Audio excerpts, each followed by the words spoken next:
The Ferris wheel cabin rocked in the night wind, metal groaning the way it always did when the breeze came off the water. I sat in the operator's seat with a wrench in one hand and my phone in the other, grease under my nails, the smell of salt and fried dough still hanging in the air, even though we'd closed 2 hours ago. The screen glowed bright enough to hurt my eyes. Tyler's message sat there like a slap. "You're not coming to the wedding. It's just for family." I read it twice. Then a third time, waiting for the words to rearrange themselves into something that made sense. They didn't. I'd paid for the venue, paid for the catering, paid for the band, the flowers, the photographer, the open bar that Lindsey insisted on, even though half her friends were still in college and would drink like they were trying to drown. I'd signed the contracts, given my credit card, made the deposits. My name was on every piece of paper, but I wasn't family. I took a breath, let it out slow. Down below, the midway was dark except for the security lights, casting long shadows across the games and the popcorn stand. Keegan's Pier Park. My park.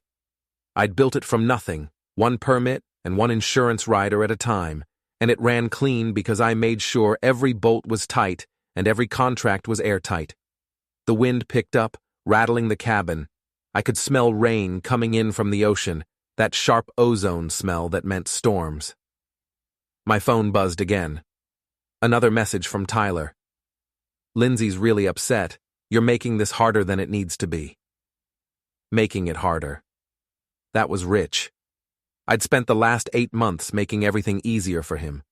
Every time he called with another wedding emergency, another expense, another last-minute change, I said yes. "Sure, Tyler." "No problem, Tyler. I'll take care of it, Tyler." And now I wasn't family. I didn't reply to that message either. Not yet. I just sat there in the cabin, 50 feet above the boardwalk, and flipped a switch in my head. The kind of switch you flip when you realize you've been playing a game where the other side doesn't follow the rules. If I wasn't family, then this was business, and I was very, very good at business. 1 week later, another text came through. "I need the keys to the house." I looked at it for a long time.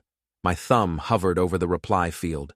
The cursor blinked in the darkness of my truck, parked outside the park after another long day of inspections and repairs, and dealing with the health inspector who wanted to see every food handling certification we had. Then I smiled. Not a nice smile. The kind of smile that comes when you've spent 7 days lining up dominoes and you're finally ready to knock the first one over. But to understand that smile, you need to know how we got here. You need to know about the park, the house, the contracts, and the exact moment I decided to stop being the guy who pays for everything and starts being the guy who makes people pay. So let me back up. Let me show you exactly how I took everything Tyler thought he had and turned it to dust. Before we continue, we ask you to hit the hype button, subscribe, and like the video to help the channel grow. Tell us which city you are from in the comments. We would like to get to know our audience better. 6 a.m. came early, but it always did. I was at the park before the sun broke the horizon, walking the midway with my checklist and my flashlight, checking every ride, every bolt, every safety harness. The Ferris wheel first. Always the Ferris wheel first. It was the centerpiece, the thing people saw from the highway, the thing that made them pull off and spend money. I climbed the maintenance ladder, testing each rung before putting my weight on it, and checked the motor housing. Oil levels good, belt tension good, no unusual wear on the gears. The smell of grease and salt air mixed together, familiar and comforting. This was my routine. Had been for 20 years. Every morning, same checklist, same methodical inspection. You don't run an amusement park by hoping everything works. You run it by making sure everything works. I made notes on my clipboard, then moved to the rope course. That was newer, only 3 years old, but it needed constant attention. Salt air corroded everything eventually. Cables, connections, safety clips, all of it had to be checked daily. One missed inspection, one corroded carabiner, and someone could get hurt. I didn't take chances with safety. Never had, never would. The sun was just starting to peek over the ocean when I finished the morning walkthrough. Golden light spread across the midway, making the paint on the game booths look fresh, even though most of them needed touching up. The wooden planks of the boardwalk were still damp with morning dew, and a few seagulls were already circling, looking for dropped popcorn or forgotten cotton candy. I made a mental note to schedule repainting for November, after the season wound down. Maybe hire a couple of local art students, let them do something creative with the booth facades. Keep it fresh, keep it interesting. That was the key to staying in business. Never let things get stale, never let the maintenance slide. My phone buzzed in my pocket. Melissa. "Morning," I said, tucking the phone between my shoulder and ear while I unlocked the supply shed. "Morning."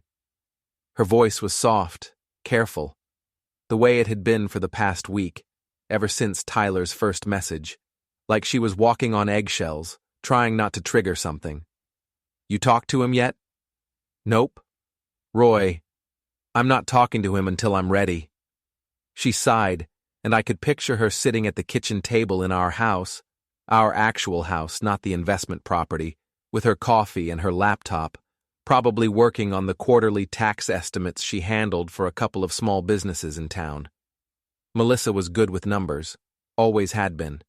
She could look at a spreadsheet and see patterns I'd never notice. It was one of the things I loved about her. "He didn't mean it the way it sounded," she said. "He meant it exactly the way it sounded." I grabbed a box of spare bulbs from the shelf, checked the wattage. The 60-watt ones were running low.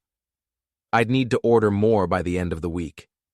He said I'm not family, so I'm not. "You're being stubborn. I'm being practical." I carried the bulbs out to the popcorn stand, set them down on the counter. The morning sun was getting brighter now, turning the ocean from gray to blue. A few early joggers were making their way down the beach. "You know how much I've put into this wedding?" "I know. Venue deposit, catering deposit, band, photographer, flowers, bar tab, rentals for the tables and chairs, transportation for the wedding party, hotel blocks, decorations, programs, party favors, the rehearsal dinner. $53,000, Melissa. $53,000. I've got the receipts in a folder 2 inches thick. And I'm not invited because I'm not family." She was quiet for a moment. I could hear her breathing, could imagine her choosing her words carefully, the way she always did when we were about to have a serious conversation. "What are you going to do?" she finally asked. "I don't know yet," I lied. I knew exactly what I was going to do. I just wasn't ready to say it out loud, wasn't ready to make it real. Because once I said it, once I put it into words, there was no taking it back. And despite everything, despite the anger and the hurt and the sense of betrayal, there was still a small part of me that hoped Tyler would come to his senses, that he'd realize what he'd said, what it meant, and try to make it right. But that hope was getting smaller by the hour. The house, Tyler's precious house, the one he'd been telling everyone was his, the one he'd already picked out furniture for, even though he'd never spent a single night there, wasn't even his. It wasn't mine either, not in the way people thought. It was an investment property I'd bought 2 years ago, titled solely in my name, sitting empty on a quiet street 3 miles from the beach. I'd bought it at auction, a foreclosure that needed work. The previous owner had let it go to ruin, water damage in the bathroom, electrical that wasn't up to code, a roof that leaked in 3 places. But the bones were good. Solid foundation, good framing, decent location. I'd seen the potential. New roof, new plumbing, new electrical. I'd done most of the work myself, nights and weekends, because that's what you do when you want to build something. You put in the time, you put in the sweat. You don't just expect things to be handed to you. It had taken me 6 months to get the place livable. Another 3 to get it looking good. Fresh paint inside and out. New fixtures in the bathroom and kitchen. Refinished hardwood floors. Landscaping in the front yard. Nothing fancy. Just some shrubs and flowers that could handle the salt air. The plan had been simple. Fix it up. Rent it out for a few years, let it generate some income. Then, if Tyler ever grew up and stopped acting like the world owed him something, maybe sign it over as a wedding gift. A real gift. The kind that meant something. The kind that said, "You've proven yourself responsible and mature, and I want to help you build your future." That plan was looking pretty stupid now. "Roy?" Melissa's voice pulled me back. "You still there?" "Yeah, sorry, just thinking. Don't do anything you'll regret." "I won't." Another lie. I was about to do a lot of things, but I wouldn't regret a single one of them. I'd had the contracts pulled the day after Tyler's first text, all the wedding stuff, every single piece of paper with my name on it. My lawyer, Frank Delacroix, had a small practice above the insurance office on Main Street, and he'd known me for 15 years. He'd handled the park incorporation, the permits, the liability waivers. He knew how I worked. He knew I didn't do anything halfway, and I didn't do anything without documentation. "You're listed as the payor on all of these," Frank said when I walked into his office that afternoon. He had the contracts spread across his desk, pages and pages of fine print and signature lines. His office smelled like old books and coffee, and the afternoon sun coming through the window made dust motes dance in the air. "That gives you certain rights, cancellation rights, transfer rights. Most of these deposits are portable. You can reassign them to other events if you want." I leaned forward, studying the pages. The venue contract was 12 pages long. The catering contract was 8. The band contract was shorter, only 3 pages, but it had the same basic structure. All of them listed me as the primary contact. All of them had my credit card information. All of them had clauses about cancellation, transfer, and force majeure. "What about the venue?" I asked. 60-day cancellation clause. You're outside that window now, but there's a force majeure provision that's pretty broad. Illness, family emergency, unforeseen circumstances. You could probably argue something if you needed to. "I don't want to argue. I want to move." Frank raised an eyebrow. "Move the wedding?" "Move the deposits. To other events. Park events. The venue clause says I can transfer the booking to another event under the same contract terms as long as the insurance requirements are met and I give proper notice. Right?" He flipped through the pages, reading carefully. Frank was methodical, careful, the kind of lawyer who didn't miss details. That's why I liked working with him. "Yeah," he said slowly. "That'll work. Says here you can transfer to any event that meets the venue's insurance standards and booking requirements, as long as you're still the contracting party and you give 30 days notice. Same with the catering contract and the band. They don't care who they're serving or playing for as long as the money's good and the event meets their terms. So if I wanted to transfer everything to, say, a park anniversary celebration, 20th anniversary of Keegan's Pier Park," Frank said, nodding. "Yeah, that would work. Legitimate business event. You'd need liability insurance, but you already have that for the park. You'd need to give proper notice to all the vendors. And you'd need to document everything. Every conversation, every email, every change. I always do." Frank leaned back in his chair, studying me. "Roy, are you sure about this? This is going to cause problems, big problems." "Tyler told me I'm not family. Then he asked me to keep paying for his wedding. You see the problem with that?" "I do. I'm just saying, once you do this, there's no going back. This is going to burn bridges." He burned them first. I'm just making sure they stay burned. Frank was quiet for a moment. Then he nodded. "All right. Let me make copies of everything. I'll highlight the relevant clauses. And Roy, keep a detailed log of everything from here on out. Dates, times, conversations. If this goes sideways, and it probably will, you want to be able to prove every step was legal and proper." "Understood." "And the house?" Frank asked, his tone shifting slightly. "Tyler keeps talking about it like it's his." "It's not. It's titled to me. Clean title, no liens, taxes current. I own it outright." "Does Tyler know that?" "He should. I never told him otherwise, never signed anything. Never put his name on any paperwork. But I think somewhere along the way he decided it was his just because he wanted it to be. Because in Tyler's world, wanting something is the same as deserving it. Frank nodded slowly.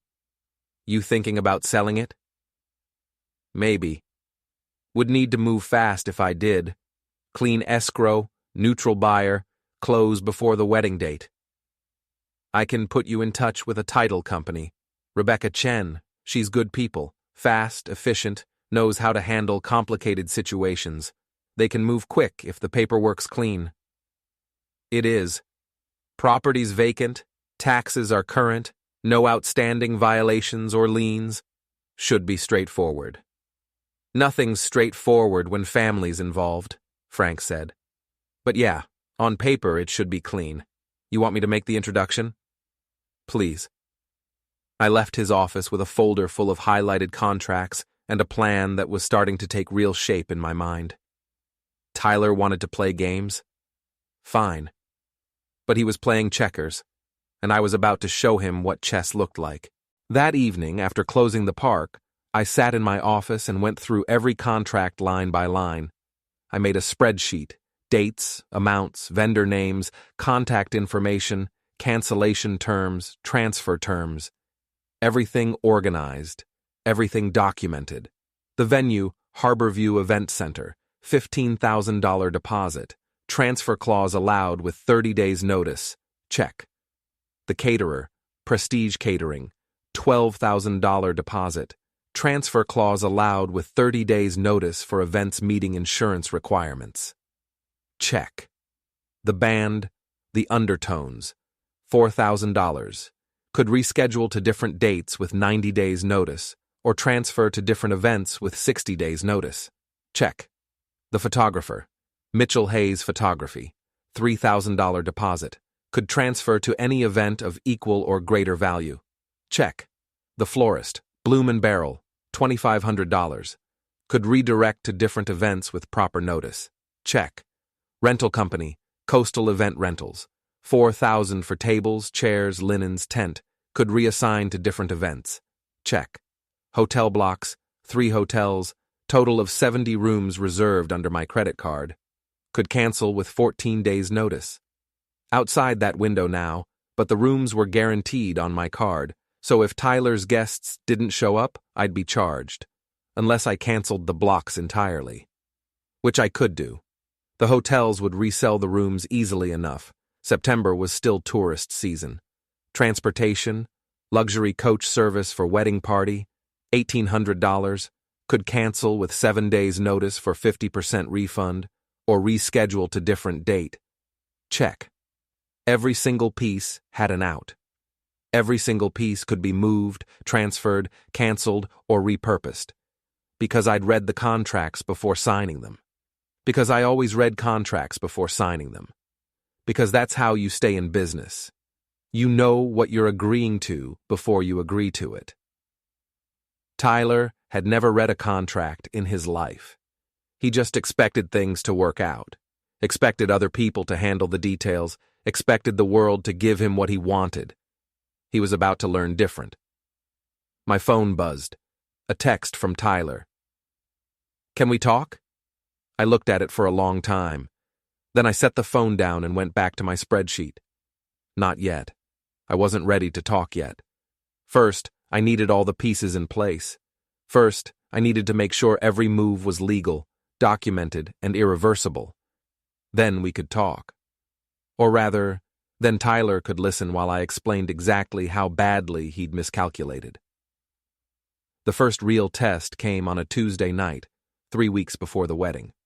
I was closing up the park, locking the gate to the Ferris wheel, when headlights swept across the midway. 2 trucks, big ones, the kind with extended cabs and toolboxes in the beds. They pulled up to the main entrance and stopped, engines rumbling loud enough to echo off the buildings. Wayne Harper climbed out of the first truck. Lindsey's father, 62 years old, 240 pounds, with a gut that hung over his belt and a voice that could carry across a construction site. He'd made his money in contracting, mostly commercial work, strip malls and office buildings and the occasional government job. He had the kind of swagger that comes from spending 30 years telling people what to do and having them do it. Two guys got out of the second truck. Younger, bigger, the kind of guys who lift things for a living and don't ask many questions. They wore work boots and jeans and t-shirts that showed off arms the size of my legs.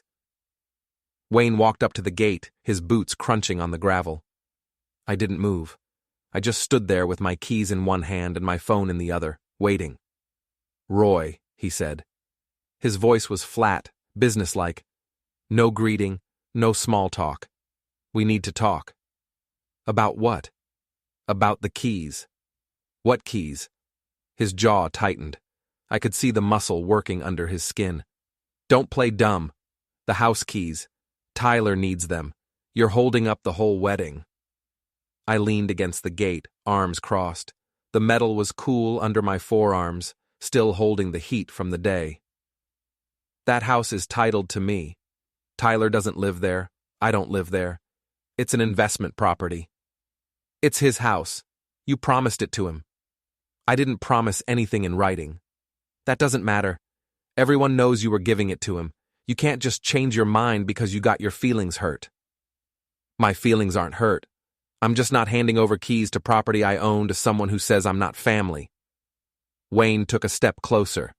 The two guys from the second truck flanked him, one on each side.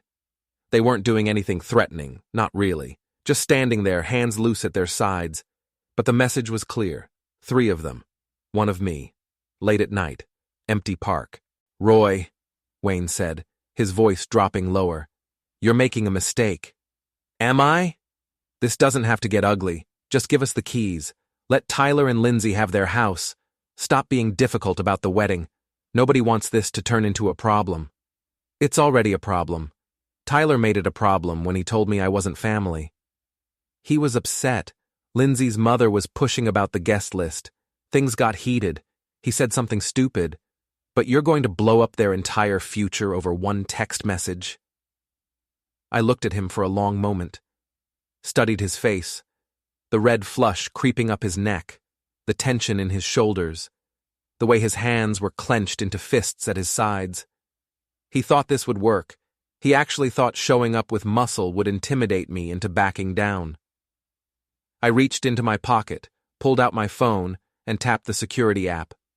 Every camera on the property lit up at once, little red recording lights blinking to life like fireflies. The cameras covered every angle, the entrance, the midway, the rides, the parking lot. I'd installed them myself after a break-in 5 years ago, and I'd made sure they were good ones. High definition, night vision, cloud backup with automatic upload. Wayne's eyes flicked to the nearest camera, back to me. His expression shifted slightly. Then I keyed the PA system, the one we used for announcements during the day. My voice echoed across the midway, loud and clear. "Staff to the main entrance. Staff to the main entrance. Non-emergency. Staff to the main entrance." Lights flicked on in the office building. Footsteps on gravel. Danny, my lead maintenance guy, appeared first. He was 53, ex-Navy, and he'd worked for me for 8 years. He took one look at the scene, me at the gate, Wayne and his 2 guys on the other side, and his expression hardened. Then 2 of the ride operators who'd been doing inventory in the back. Then Maria from the ticket booth, who lived in the apartment above the arcade and had probably heard the trucks pull up. Wayne looked around. His face went red, the color creeping up from his neck to his hairline. "You're making this a scene," he said. "No," I said calmly. "You made this a scene when you showed up at 9 o'clock at night with 2 guys in a second truck. I'm just making sure everyone sees what kind of scene it is, and what kind of scene it isn't." One of the guys from the second truck shifted his weight, uncomfortable. The other one looked at Wayne, waiting for direction that didn't come. "This isn't over," Wayne said finally. "Sure it is," I called after him as he turned to leave. "You drove over here to intimidate me into giving you keys to property I own. It didn't work. The cameras recorded everything. Now you're leaving. That's pretty much the definition of over." Wayne stopped, turned back. "You think you're smart? You think some cameras are going to protect you? I think you just threatened me on camera, in front of witnesses, at my place of business. So yeah, I think the cameras are going to protect me just fine. The two guys from the second truck exchanged glances. One of them muttered something I couldn't hear. Wayne glared at me, his hands clenching and unclenching at his sides. For a second I thought he might actually do something stupid, but he didn't. He just turned and walked back to his truck. Engines started. Gravel crunched. Red taillights disappeared down the access road. Danny came up to the gate, frowning. "Everything okay, boss?" "Everything's fine," I said. "Just some guys who don't understand property law." He nodded slowly, but I could see the questions in his eyes. Danny was smart. He could read a situation. He knew this wasn't about property law. This was about something bigger, messier, more personal. "You need us to stick around?" he asked. "Nah. Go home, get some sleep. Tomorrow's inventory day for the arcade machines." He hesitated, then clapped me on the shoulder. His hand was heavy, reassuring. "All right, but you call if you need anything. Doesn't matter what time." "I will." I watched them go, then waited until the others had drifted back to what they were doing before I locked the gate and walked back to the office. My hands were steady. My heartbeat was normal. I wasn't scared. I wasn't even angry. I was just focused. Wayne had tried to intimidate me. He'd brought guys. He'd tried to make it physical without actually making it physical, that careful dance where you imply threat without crossing the line into assault. And it had fallen apart the second I turned on the lights and made it public. That was the thing about bullies. They only worked in the dark. Put them under a spotlight, make sure there are witnesses and cameras and a paper trail, and suddenly they're just sad men in trucks who don't know what to do with their hands. I went into the office, sat down at my desk, and opened the security footage, downloaded the clips from all 6 cameras that had captured the encounter, burned them to a thumb drive, sent copies to my email and to Frank's email and to cloud storage. Then I wrote up a brief incident report, date, time, individuals present, summary of events, list of witnesses, and saved it in 3 places. Documentation. Always documentation. My phone buzzed. A text from Tyler. "My dad said you pulled some stunt tonight. This is getting ridiculous." I stared at the message for a long time. Then I typed a reply. "Your future father-in-law showed up at my business after hours with 2 guys to try to pressure me into giving him keys to property I own. I documented it. Tell him not to come back." Send. The typing bubble appeared immediately. Disappeared. Appeared again. Nothing came through. Good. The wedding was 57 days out when I started making calls. First, the venue. A nice place on the water called the Harborview Event Center. Big windows, hardwood floors, the kind of place where people paid extra for the sunset view.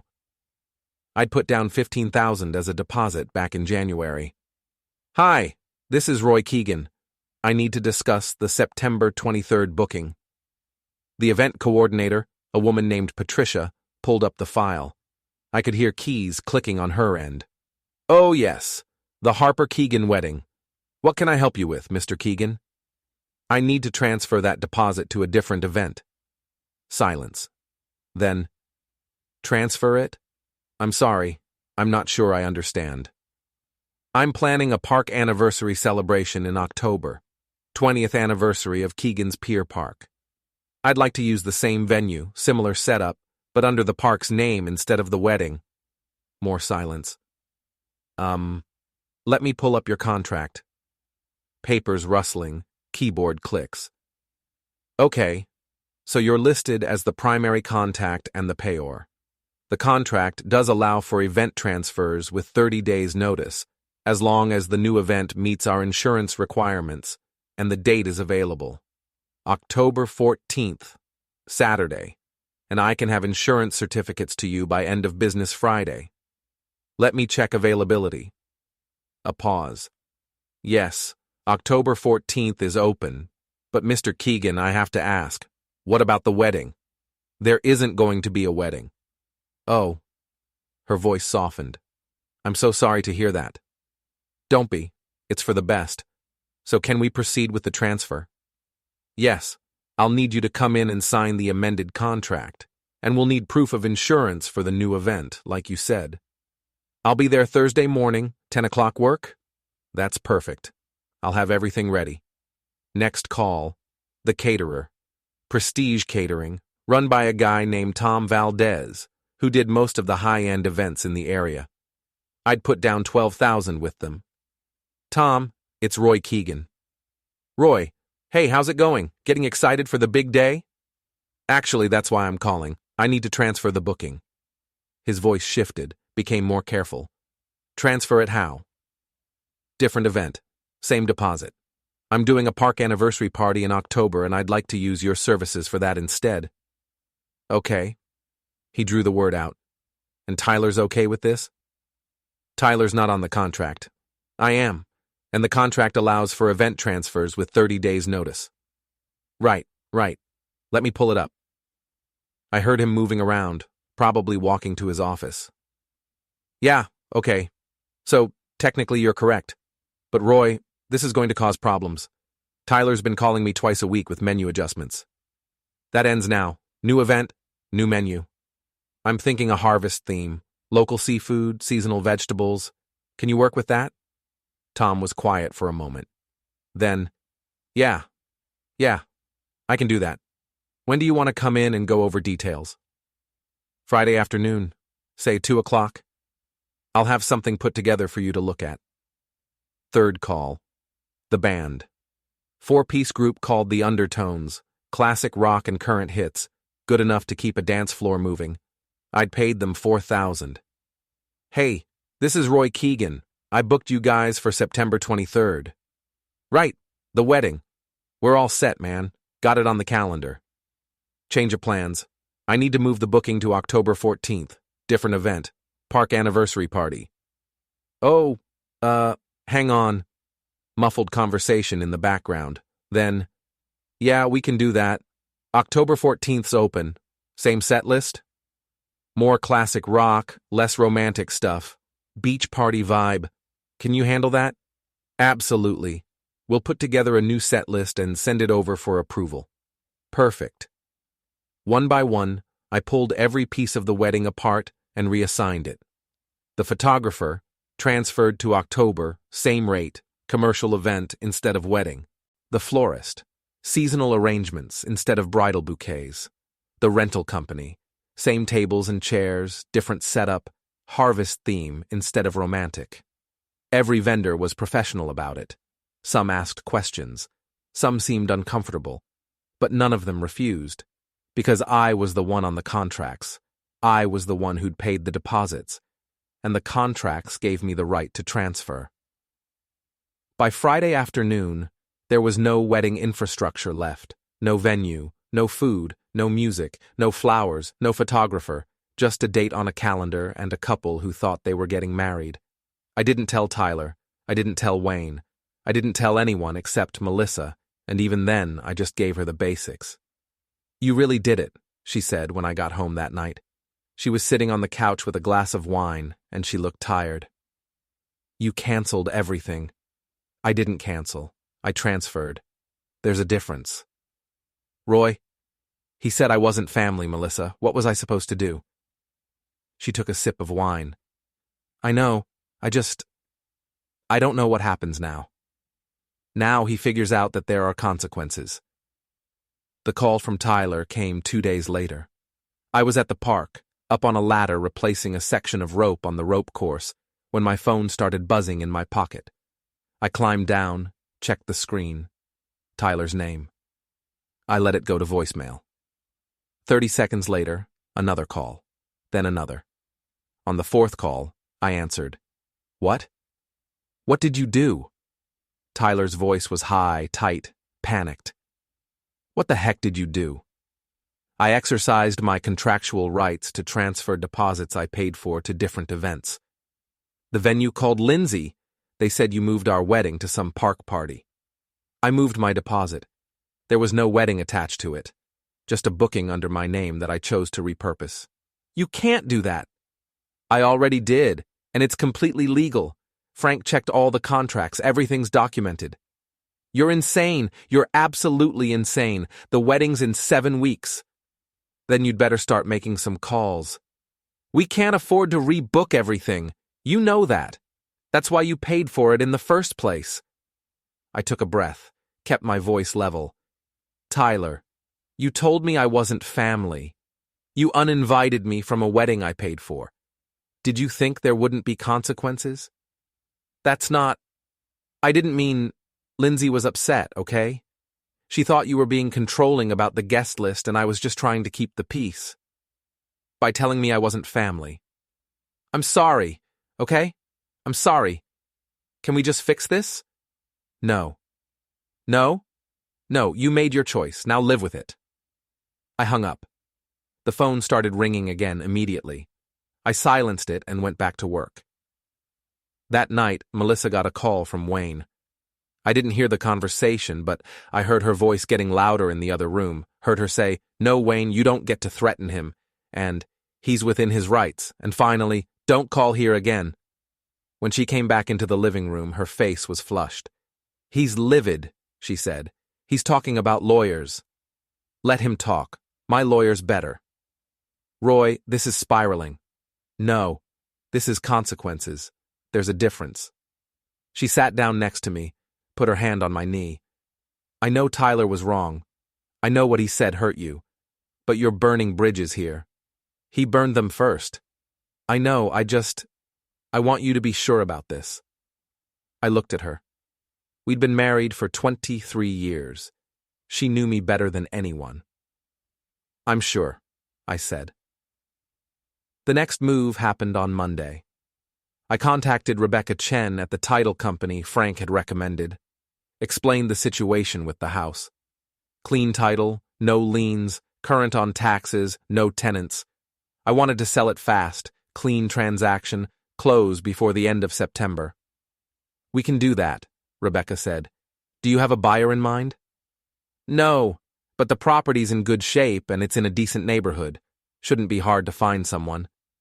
"Let me make some calls. I know a few investors who might be interested. Cash buyers, close in 30 days or less." Perfect. By Wednesday, I had 3 offers.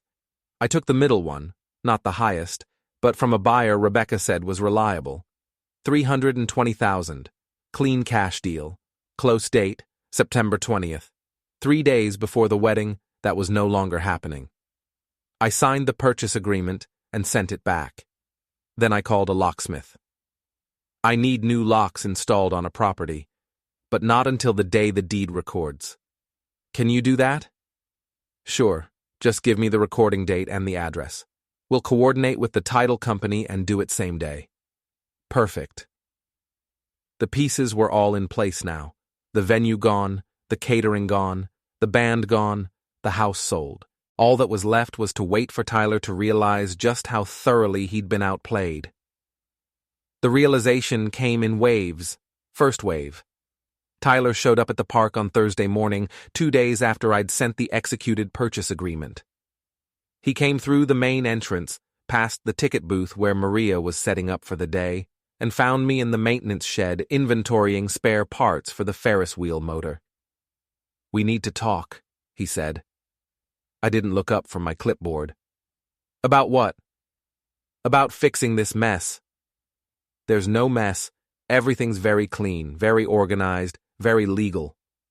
The venue, Roy, the caterer, the band, everything. You can't just take it all back." I didn't take anything back. I transferred my deposits to different events, like the contracts allow. He ran his hand through his hair. He looked tired, stressed. "Good. Lindsey's parents are furious. They're talking about suing you." "For what?" "Exercising my legal rights under contracts I signed?" "For, I don't know, emotional distress or something." I set down my clipboard and looked at him. Really looked at him. 29 years old, wearing a polo shirt that probably cost more than I paid my staff for a day's work, driving a car I'd helped him buy, living in an apartment where I'd covered his security deposit. Tyler, I said, you told me I wasn't family. You uninvited me from your wedding, and now you're upset that I'm not paying for it anymore? It wasn't like that. Then what was it like? Lindsey was stressed. Her mom kept pushing for this huge guest list, and you kept saying we needed to be practical about the budget, and it turned into this thing. And I tried to smooth it over, but everyone was upset and I made a mistake, okay? I said something I didn't mean. You meant it. I didn't. You did. And that's fine. But you don't get to mean it and then take it back when you realize there are consequences. He stared at me. So that's it? You're just going to ruin my wedding? I'm not ruining anything. I'm just not paying for it. Big difference. Where am I supposed to get $50,000 in 6 weeks? That's not my problem. His face went red. You're unbelievable. You're seriously going to do this? Over one stupid text message? It wasn't one text message, it was a choice. You chose to exclude me. I'm choosing to exclude myself from funding your life. The house, too? You're selling the house? So he'd heard about that. Probably from Wayne, who probably had someone watching the property or checking public records. That house is titled to me. It's my investment. I'm liquidating it. You promised it to me. I suggested it might be yours one day if things worked out. Things didn't work out. He stood there, his hands clenched into fists at his sides. For a second I thought he might actually take a swing at me. But he didn't. He just turned and walked out, his shoes loud on the concrete floor. I went back to my inventory. Second wave. Wayne showed up that afternoon with Lindsey's mother, Carol. She was 58, blonde from a bottle, with perfect makeup and the kind of smile that never reached her eyes. They found me at the popcorn stand, where I was showing one of my new hires how to properly clean the kettle. Roy, Carol said. Her voice was sweet, syrupy. Can we talk? I'm working. It'll just take a minute. I sighed, wiped my hands on a rag. Fine. What can I do for you? We want to work this out, find a solution that makes everyone happy. I'm already happy. Wayne stepped forward. This isn't a joke, Roy. I'm not joking. I'm very happy. My business is running smoothly, my finances are in order, and I'm no longer funding people who don't consider me family. Carol's smile tightened. We understand you're hurt, but surely there's a way to resolve this without punishing the children. The children are 29 and 27. They're adults, and I'm not punishing anyone. I'm just not paying for their party. The deposits are non-refundable, Wayne said. You already paid them. You might as well let the wedding happen. The deposits aren't non-refundable. They're portable. I'm using them for park events. That's allowed under the contracts. You're being petty. I'm being practical. Carol put her hand on Wayne's arm, stopping him before he could respond. She looked at me with those cold eyes. What do you want? She asked. What would it take for you to transfer everything back? Nothing. Nothing? There's nothing you can offer me. Tyler made it clear where I stand. I'm acting accordingly. So you're going to let your hurt feelings ruin their special day? I looked at her. Ma'am, with all due respect, it's not my hurt feelings doing the ruining.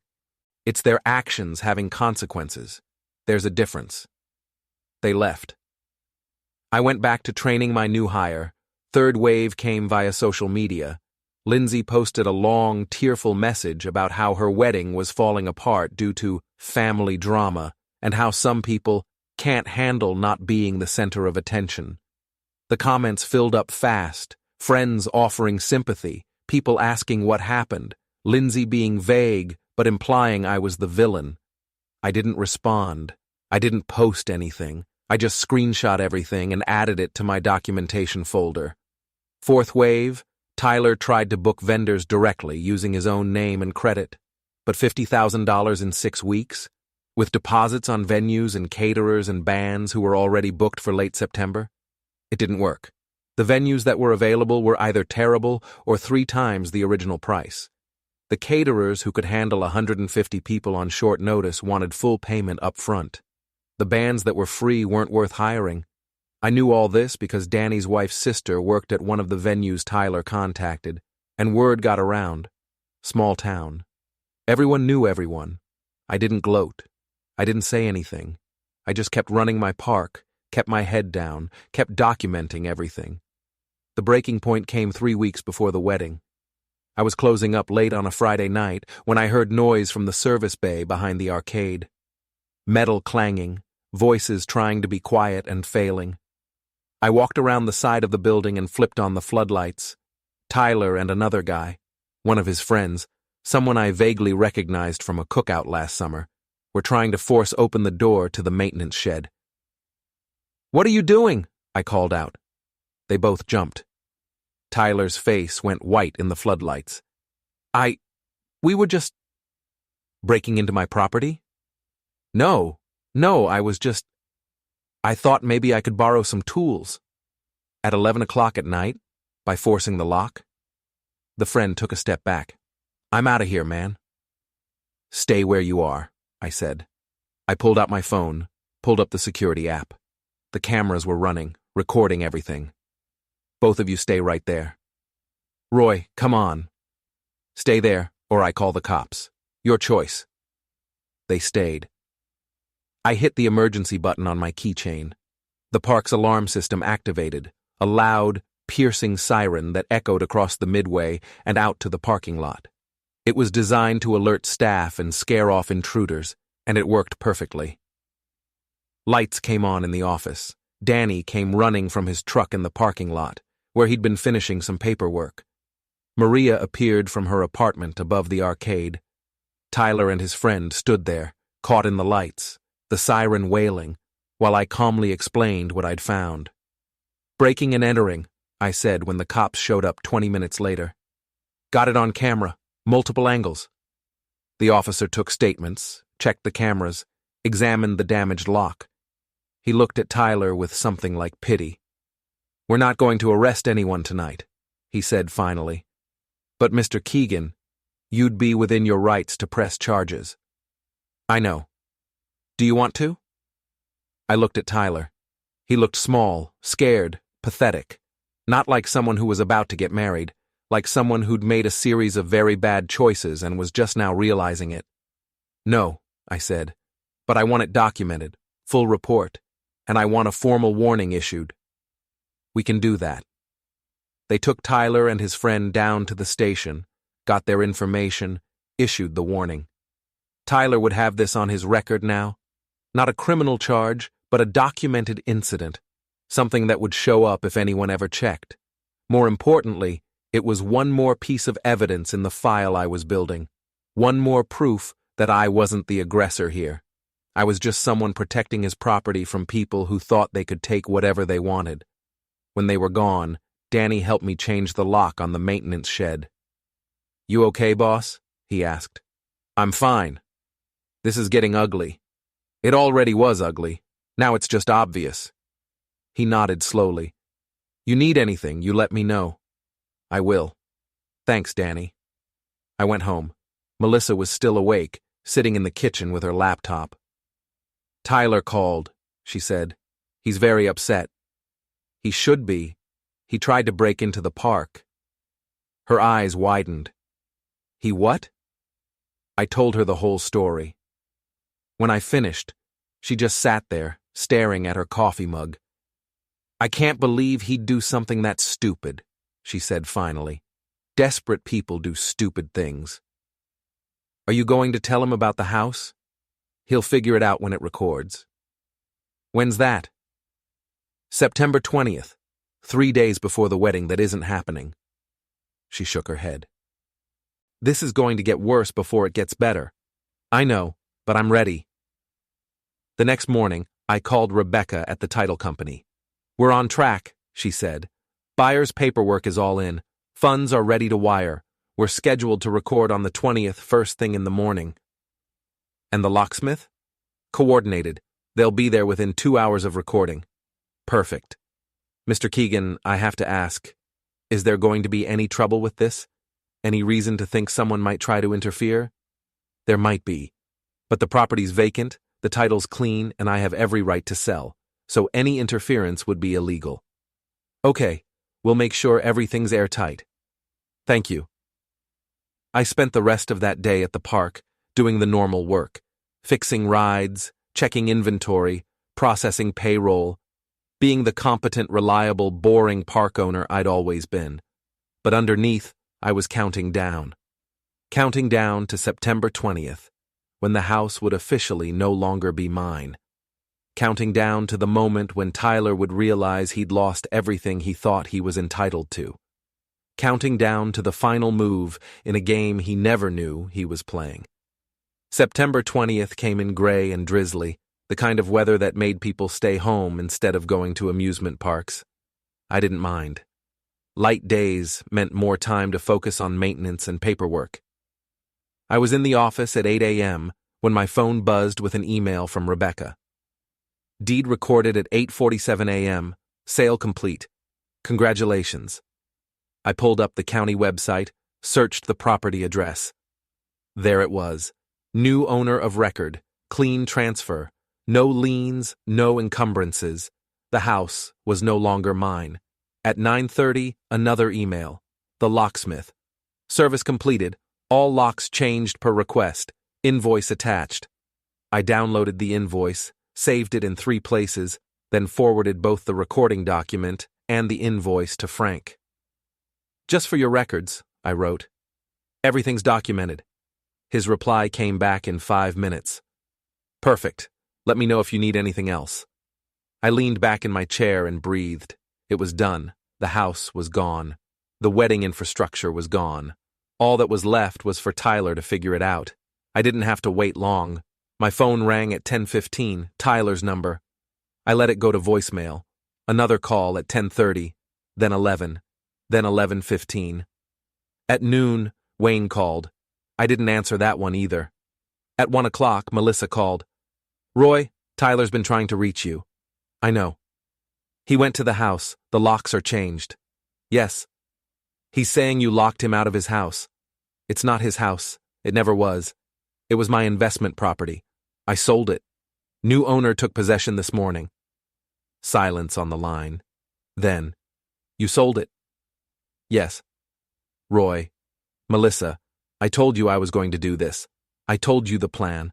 I documented everything. The house was mine to sell. I know. He's really upset. That's unfortunate. You don't sound like you care. I don't. He made his choices. I made mine. He wanted to treat me like I wasn't family? Fine. Family would have gotten that house. A stranger got the cash instead. She sighed. What happens now? Now he figures out how to have a wedding with no venue, no food, no music, and no house. Or he doesn't have a wedding. Either way, it's not my problem. You're not worried about retaliation? Everything I've done is legal and documented. If he wants to retaliate, he'll just make things worse for himself. All right, just be careful, please. I will. I hung up and went back to work. The rest of the day was quiet. Too quiet. I kept expecting something. Another confrontation, another attempt at pressure, something. But nothing came. At 6 o'clock, I closed up the park and drove home. Melissa had dinner ready, chicken and vegetables, simple and good. We ate mostly in silence. You think he'll come by? She asked. Maybe. If he does, I'll handle it. But Tyler didn't come by that night, or the next day, or the day after that. The silence was unnerving, like the pause before a storm. The storm broke on Wednesday, 5 days before the wedding that was no longer happening. I was at the park, up early as always, doing the morning inspection. The Ferris wheel needed some grease on the axle assembly, and I was halfway through the job when Danny came running across the midway. Boss, you need to see this. I climbed down from the ladder, wiped my hands. What's wrong? The main gate. Someone spray painted it. We walked to the entrance together. Someone had hit the gate with red spray paint, big sloppy letters, thief and liar, and a few choice words I won't repeat. I pulled out my phone, took pictures from multiple angles. Then I called the cops. They showed up 30 minutes later. Same officer who'd responded to the attempted break-in. "Any idea who did this?" he asked. "I have suspicions, but I can't prove it." "Security cameras?" "Pointed at the gate area, but it was done at night. Might have footage. I'll pull it and send it to you." He took his report, gave me a case number. I had the paint cleaned off by lunchtime. Danny knew a guy who did graffiti removal. By 1 o'clock, the gate looked normal again, but the message was clear: Tyler and his people were getting desperate. That afternoon, I got a call from Patricia at the Harborview Event Center. "Mr. Keegan, I wanted to give you a heads up. Someone from the Harper family called this morning asking if they could still book September 23rd. "What did you tell them?" "That the date was no longer available, that you transferred your booking to October 14th, and that September 23rd was now booked for a different event." "Good. Thank you for letting me know." "There's more. They offered to pay double the original deposit if we'd cancel your October event and give them September 23rd back." I felt a little spike of anger. "What did you say?" "I said no. We have a contract with you. We're not breaking it. But I thought you should know they're trying." "I appreciate that, and I appreciate you standing by the contract." "Of course. That's what contracts are for." Next call came from Tom at Prestige Catering. "Roy, I got a weird call today from Wayne Harper. Let me guess.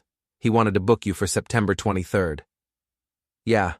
Offered me a huge premium, said money was no object." "What did you tell him?" "Same thing I'm telling you. We have a contract for your October event. We're honoring it. Besides, even if we wanted to do September 23rd, we can't. We're already booked that day for another wedding." "Thanks, Tom." "No problem. But heads up, he sounded pretty angry when I said no. Just thought you should know." One by one, the vendors called. The band, the photographer, the florist, the rental company. Every single one of them had been contacted by Wayne or Carol or someone from their side, offering money, making threats, trying to guilt them into backing out of their contracts with me. And every single one of them said no. Because I'd done everything right. I'd followed the contracts to the letter. I'd provided proper documentation. I'd been professional and courteous and clear about what I wanted. And they were professionals. They worked with contracts every day. They knew which side to be on. That night, I got a text from Tyler. "You've poisoned everyone against us. No one will work with us. Are you happy now?" I didn't reply. Another text. "The wedding's in 5 days. Lindsey's parents spent $15,000 on her dress and the rings and invitations. People are flying in. We have nowhere to have it. No food, no music, nothing. This is all your fault." Still didn't reply. "I hope you're proud of yourself. You've ruined everything." I set the phone down and went to bed. Slept just fine. Friday, September 22nd. One day before the wedding that wasn't going to happen.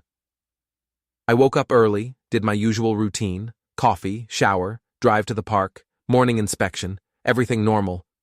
Except it wasn't normal. Because today was the day everything came apart. I found out later what happened, piece by piece, through Danny's wife's sister, and through Maria's cousin, and through the general gossip network of a small town. The guests started arriving Friday afternoon.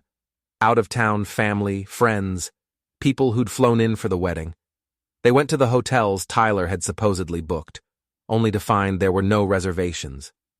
The hotel blocks had been under my name, attached to my credit card, and when I'd transferred the wedding contracts, those blocks had disappeared. Some of them called Tyler, some called Lindsey, some just got back in their cars and left. The ones who stayed went looking for the venue, the Harborview Event Center. Except when they got there, there was a sign on the door, "Private event, October 14th, and Saturday, September 23rd, Davis Martinez wedding." Different wedding, different couple. The venue had moved on. By Friday evening, Tyler's phone was blowing up. Angry guests, confused family members, Lindsey's college friends who'd driven 6 hours and had nowhere to go. And through it all, I was at the park, working, running my business, doing my job. At 8 o'clock Friday night, I was in the office finishing payroll when my phone buzzed. A text. From Tyler. I need the keys to the house. I stared at the message for a long moment. Then I smiled. This was it. The moment I'd been waiting for. The moment when everything I'd carefully constructed came together in one perfect, devastating blow. I opened my photos, found the 3 documents I needed. The county recording showing the sale. The locksmith invoice showing the changed locks. Screenshots of the vendor communications showing the contract transfers. I attached all 3 to a message. Then I typed, "You said I wasn't family." Then you texted, "I need the keys to the house. See attached county record and locksmith invoice. That place is already sold." Recording date, September 20th. New owner took possession same day. Locks changed per their request. As for the wedding, see attached vendor confirmations. All deposits legally transferred per contract terms to Keegan's Pier Park events. You're listed as an unauthorized party on all original contracts. Everything I've done is documented and legal. You wanted to exclude me from the family. Consider yourself excluded from my finances. Permanently. I hit send. The typing bubble appeared immediately. Flickered. Stopped. Started again. Stopped. Nothing came through. I waited. Watched the screen. Imagined Tyler sitting somewhere, maybe in his apartment, maybe in his car, maybe at Lindsey's parents' house, staring at those attachments. Reading the county record. Seeing the date. Doing the math. The house had been sold 3 days ago. 3 days ago, while he was busy trying to salvage the wedding, scrambling to find vendors, dealing with angry guests, the house had quietly changed hands. New owner, new locks, gone. And the wedding? The wedding had been systematically dismantled weeks ago. Every vendor, every deposit, every contract, all of it legally transferred to my events. Nothing stolen, nothing broken, just reassigned by the person who'd paid for it all in the first place. My phone buzzed. A group chat notification. Tyler had added me to a family group. Him, Melissa, Wayne, Carol, Lindsey. Messages started flooding in. Tyler. He sold the house. He sold the house. Wayne. What? Lindsey. What do you mean he sold it? Tyler. Look at the attachment. County record. September 20th. He sold the house out from under us. Carol. He can't do that. Tyler. He already did. Wayne. We'll sue. We'll take everything. Tyler. For what? He owns the house. Owned. Past tense. It's gone. Lindsey. What about the wedding? Can someone please tell me what we're doing about the wedding? Tyler. There is no wedding. The venue's gone. The caterer's gone. Everything's gone. He transferred it all. Carol. This is illegal. This has to be illegal. Wayne. We'll find a lawyer. We'll figure this out. Tyler. Dad, read the attachments. It's all legal, every bit of it. He documented everything. We're screwed. I watched the messages scroll by. Exclamation points, capital letters, anger and panic and blame swirling around like a whirlpool. Then Melissa's message appeared. Roy did what you forced him to do. Tyler said he wasn't family. Roy believed him. Everything that happened after that was consequence. Not revenge, consequence. Silence in the chat for a moment. Then Tyler. Mom. Melissa. No, you don't get to mom me. You took $53,000 from a man who helped raise you, who supported you, who bailed you out more times than I can count. Then you told him he wasn't family. What did you think would happen? Wayne. He didn't have to destroy the wedding. Melissa. He didn't destroy anything. He stopped paying for it. There's a difference. You all assumed Roy would just take the insult and keep writing checks. You were wrong. The typing bubbles appeared and disappeared. No one seemed to know what to say. I toggled Do Not Disturb and set my phone face down on the desk. It was done. The house was sold. The wedding was canceled. Tyler and Lindsey and Wayne and Carol could rage and threaten and blame all they wanted. It wouldn't change anything. The documents were filed. The contracts were transferred. The money was gone. and I was fine. Better than fine, actually. I stood up from my desk, walked out of the office, and looked across the midway. The Ferris wheel stood dark and quiet against the night sky. The game booths were shuttered. The popcorn stand was clean and ready for tomorrow. My park, my business, built by my hands, run by my rules, successful because I understood something simple. Contracts matter. Documentation matters. When you give your word, you keep it. And when someone breaks their word to you, you respond with facts, not feelings. Tyler had thought he could take everything and give nothing. He'd thought family meant obligation without respect, money without gratitude, support without consequence. He'd been wrong, and now he knew it. I'd won, not by cheating, not by lying, not by doing anything illegal or immoral. I'd won by being smarter, more prepared, and more patient than the people who'd tried to use me.